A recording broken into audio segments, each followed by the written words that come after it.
अस्सलाम वालेकुम जी, welcome back to my channel. कैसे हैं आप सब?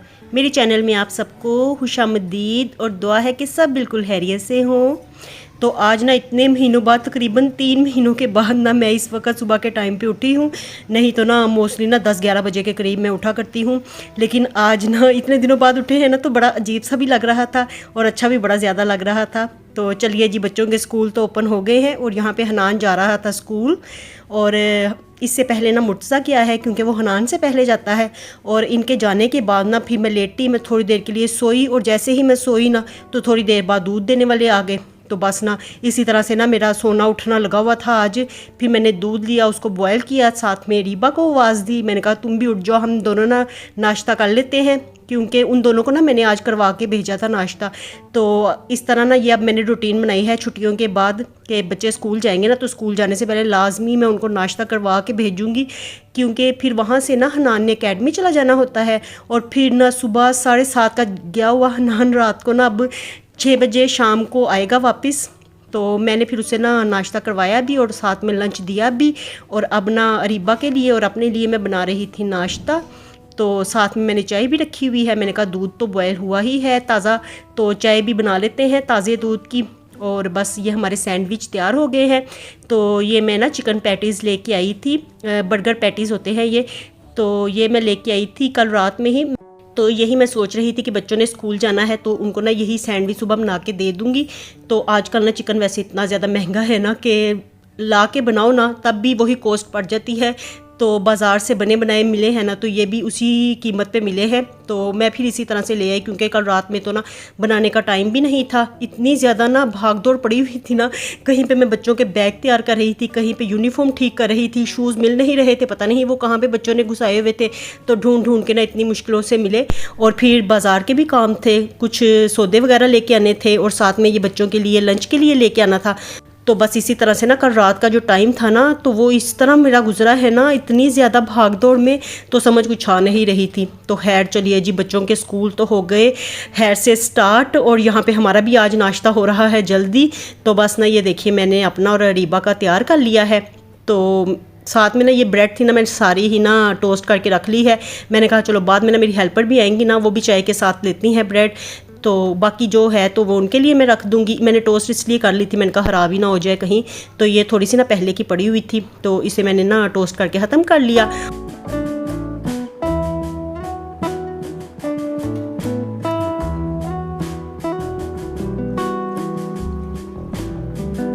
और उसके बाद जी मेरी हेल्पर भी आ गई। तो ये मैं ना दूध वाली देगचियाँ आज खाली करने लगी थी। तो बच्चे स्कूल जाते हैं ना तो फिर सुबह के टाइम पे दूध पी लेते हैं, वरना छुट्टियों में घर थे ना तो बड़ी मुश्किल से ही मुझे उन्हें दूध पिलाना पड़ता था।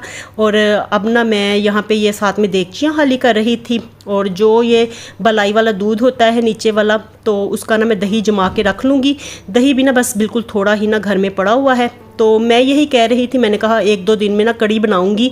तो ये जो दूध है सारे तो इनको ख़त्म करते हैं। आज ताज़ा दूध भी आ गया था, तीसरी देगची हो गई थी दूध वाली। तो मैंने कहा ये जो 2 देगचियाँ हैं ना पहले वाली, तो इसका तो आज बिल्कुल ख़त्म करते हैं काम। तो ये थोड़ी सी ना मैं यहाँ पे दही जमाने लगी हूँ।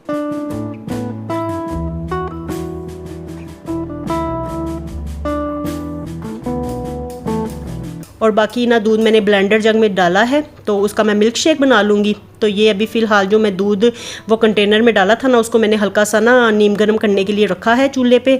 और साथ में ये मैंगो मैं लेके आई थी, तो यह भी ना कल रात में ही मैं लेके आई थी।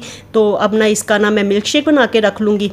और आज ना मैंने घर को भी सारा अच्छे से क्लीन करवाया है, क्योंकि आज घर में बच्चे नहीं ना थे तो फिर सारा घर साफ़ करवाने का मुझे टाइम मिल गया। वरना वो सुबह के टाइम पे होते थे ना घर, तो मैं फिर इतनी ज़्यादा तवज्जो नहीं देती थी। मैं कहती थी चलो जिस तरह से हेल्पर करके चली गई हैं वही ठीक है, वैसे भी इतना ज़्यादा डर्टी तो होता नहीं है हमारा घर। तो आज मैंने ना फिर बड़े अच्छे से तसल्ली से अपने घर को साफ़ करवाया है। और अब मेरी हेल्पर ना इस वक्त तकरीबन फ़ारिग हो गई थी। और ना मुर्तज़ा स्कूल से आया ना वापस, तो आते साथ ना वो फिर फ़ौरन से सो गया। स्कूल से वापस आके ना बस उसने कपड़े चेंज किए और फिर ऐसे गिरा बेड पे सो गया। और मैंने इतनी मुश्किल से उसे उठाया ना, खींच खींच के, उठ ही नहीं रहा था। तो मैंने उसे कहा कि चलो लंच कर लो, उसके बाद तुम सो जाना। इतनी देर वो सोया रहा ना कि अभी तक वो सोया ही पड़ा है। तो मैं जाके ना उसे देखाती थी थोड़े टाइम बाद, फिर आवाज़ भी दी आती थी। मैं कहती थी इतना टाइम हो गया, तुम सोए हुए हो, 6 बजने वाले हैं, हनान आने वाला है, उठ जाओ। लेकिन उसको होश ही नहीं आ रही। मैंने कहा इस तरह से अब ना चलो शुक्र है कि बच्चों के स्कूल खुले हैं ना, तो अब इनकी रूटीन सेट होगी। वरना उठते थे सुबह और फिर लेट नाइट इतनी देर से सोते थे ना, वो भी मैं चीखे मार मार के इनको सुलाती थी कि आप सो जाओ, दूसरों को भी सोने का मौका दो। क्योंकि ये सोते थे ना, उसके बाद ही फिर मैं सोती थी। तो ना ये खुद सोते थे और ना ही मुझे सोने देते थे। और अब इनकी रूटीन सही हुई है। तो मुर्तज़ा तो अभी भी अंदर सोया पड़ा है और हनान आ गया था अकेडमी से। तो ये सुबह ना स्कूल से सीधा ना फिर अकेडमी जाता है। तो इसकी ये रूटीन है अब। तो आते साथ ना फिर मैंने इसे पकड़ाया है मिल्क शेक। मैंने कहा तुम तो पियो ये। और साथ में ना ये दूध भी गर्म हो गया था, बस इसे ना मैंने नीम गर्म ही किया था। तो अभी ना ये जो मटका है ना छोटा सा, तो इसमें भी थोड़ा सा दही बिल्कुल थोड़ा सा पड़ा हुआ है। तो इसलिए मैंने फिर इसमें दही नहीं जमाया।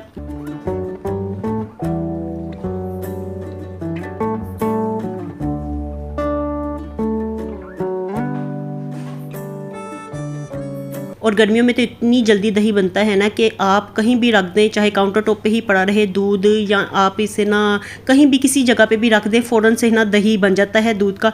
तो मैं ना इसे अवन में इसलिए रखती हूँ क्योंकि ये बिल्कुल इस तरह बंद हो जाएगा ना, तो उसके बाद इसमें एयर तो जाएगी नहीं, तो गर्म जगह रहती है ये।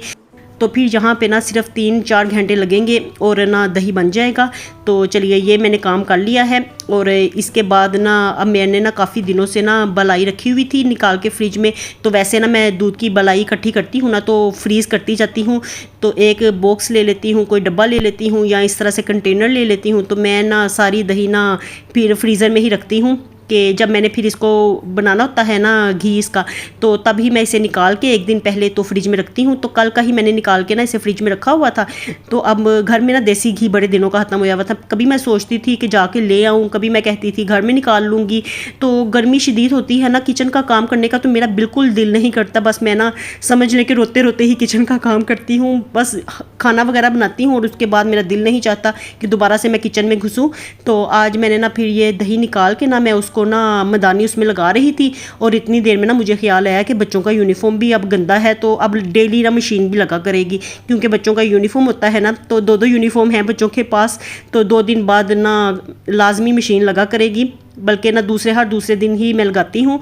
तो आज जो यूनिफॉर्म था ना, तो मैंने कहा चलो इसको वॉश कर लेती हूँ। और जब मुर्तज़ा आया था ना घर, इतना ज़्यादा उससे पसीना आया हुआ था ना, बिल्कुल शर्ट उसकी भीगी पड़ी थी। तो फिर मैंने कहा कि चलो पहले मशीन लगाती हूँ, उसके बाद फिर आके बलाई का काम करती हूँ। तो यहाँ पे ना बस मैं यूनिफॉर्म मशीन में डाल के तो उसे चला रही थी। सर्फ मैंने उतना ही डाला है जितनी कि मुझे ज़रूरत थी, बस यूनिफॉर्म्स के लिए। बाकी तो कपड़े मेरे सारे वॉश हैं। तो यहाँ पे बस यूनिफॉर्म ही मैंने मुर्तज़ा को और हनान का डाला है। तो चलिए अब वापस चलते हैं किचन में और बलाई का काम पूरा करते हैं।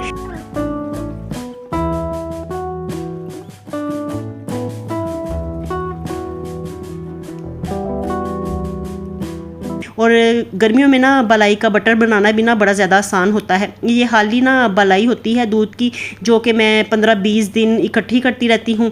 और उसके बाद ना इसमें ना मैंने अब मदानी लगाना शुरू कर दी है। तो थोड़ी सी ही मैं लगाई ना, तो ये देखिए इसका ना मक्खन आ गया था इसके ऊपर।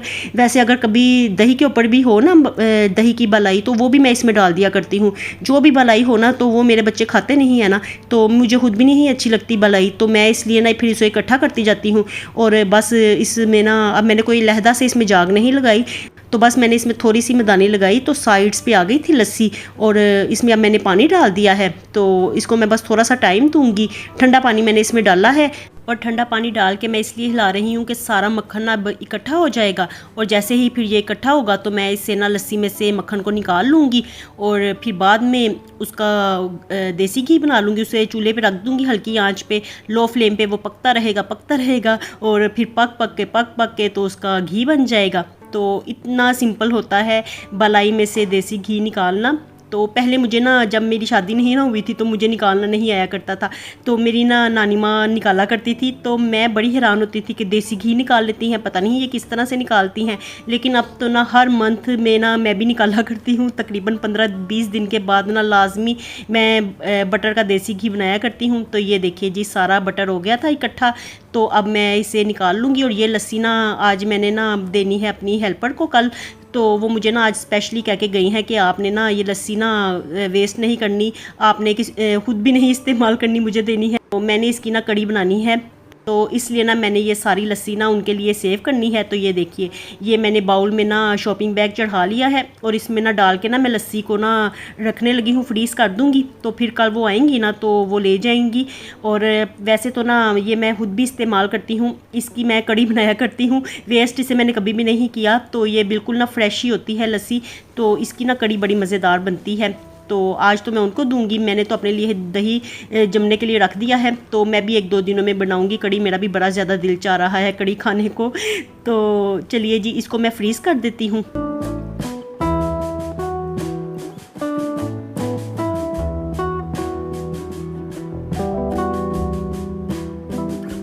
और मक्खन को ना मैं इसी देगची में डाल के तो गर्म करने के लिए रखने लगी हूँ, क्योंकि ये देखिए साइड्स पे भी सारा मक्खन लगा हुआ है ना, तो जब गर्म होगा ना तो सारा फिर खुद ही ना देगची में आ जाएगा नीचे की तरफ। तो मैंने अभी ना साइड से उतारा नहीं था, तो इसी तरह से मैंने ये मदानी भी इसमें डाल के इसलिए रखी है क्योंकि इसके साथ भी इतना ज़्यादा मक्खन लगा हुआ था ना, तो मैंने कहा जितना भी मैं उतारूँगी ना उतरेगा नहीं ठीक तरह से, तो इसको ना चूल्हे पे ही रखती हूँ।